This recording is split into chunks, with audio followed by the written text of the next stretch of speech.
গোপালগঞ্জে কাল দুপুর 12টা পর্যন্ত কারফিউ বহাল থাকবে। 2 ঘন্টা শিথিলের পর 2টা থেকে সন্ধ্যা 6টা পর্যন্ত আবারও কারফিউ জারি।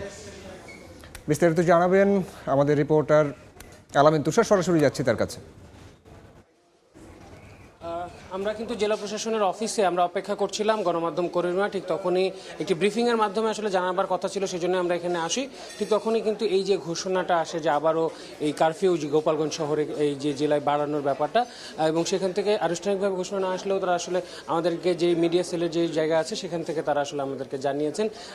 যদিও আমি যদি বলি একটু যে সেটা হলো এই যে সন্ধ্যা 6টা থেকে সেটা আগামীকাল দুপুর 12টা পর্যন্ত বাড়ানো হয়েছে এই প্রথম এই 12 ঘন্টার জন্য। তারপরে কিন্তু 2 ঘন্টা এই কারফিউটা শিথিল থাকবে। দেন তারপরে আবারও দুপুর 2টা থেকে সেদিন 6টা পর্যন্ত, অর্থাৎ মোট 14 ঘন্টার একটি যেই অবস্থা সেটি আসলে যে জরুরি অবস্থা সেটি কিন্তু জারি করা হচ্ছে, এমনটা কিন্তু আমরা দেখেছি যে গ্রুপে। এবং কিছুক্ষণের মধ্যেই ব্রিফিং শুরু হয়ে যাবে এমনটা আমরা জানতে পেরেছি যে এই যারা আসলে আমাদের যে বিভাগীয় কার্যালয়ের যিনি বিভাগীয় প্রশাসক রয়েছেন তিনি এই ব্রিফিং করবেন এমনটা আমরা জানতে পেরেছি। এবং কিছুক্ষণের মধ্যে এই ব্রিফিং শুরু হয়ে যাবে যতটুকু আমরা জানি। সেখানের যে পরিস্থিতি, সার্বিক পরিস্থিতি, পুলিশের বা আইন শৃঙ্খলা রক্ষা বাহিনীর প্রশাসনের কতটা নিয়ন্ত্রণে এসেছে সেটা কিন্তু সেখানে বোঝা যাবে। জেলা ম্যাজিস্ট্রেট যিনি রয়েছেন তারই আদেশক্রমে এই যে কারফিউ বাড়ানোর সিদ্ধান্তটা, সেই সিদ্ধান্তটা কিন্তু এসেছে। এবং যদি আমি আগের কথা বলি যে প্রায় সেই 22 ঘন্টার কারফিউ চললো আজ সন্ধ্যা 6টা পর্যন্ত, তারপরে 12 ঘন্টা বাড়ানো হলো, মোটামুটি মোট 16 ঘন্টা বাড়ানো হলো, 22 আর 16 ঘন্টা।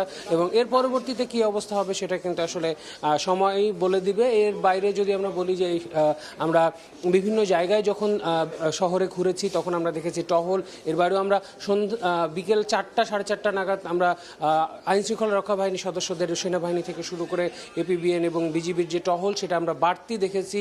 তাদের অবস্থানও আগের থেকে আরও বেশি সতর্ক অবস্থায় দেখেছি। আমরা এমনটাও জানতে পেরেছি যে হয়তো যৌথ অভিযান পরিচালনার কোনো সম্ভাবনা থাকতে পারে, এমনটাও আমরা শুনেছি।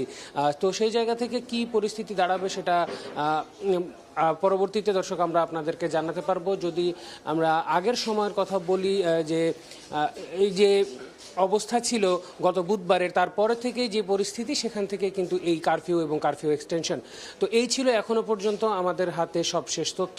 তো আমরা এরপরে জেলা প্রশাসনের ব্রিফের পর আমরা বাকি তথ্য আপনাদেরকে জানাতে পারবো দর্শক। গোপালগঞ্জ থেকে যুক্ত হয়েছিলেন সহকর্মী আলামিন তুষার।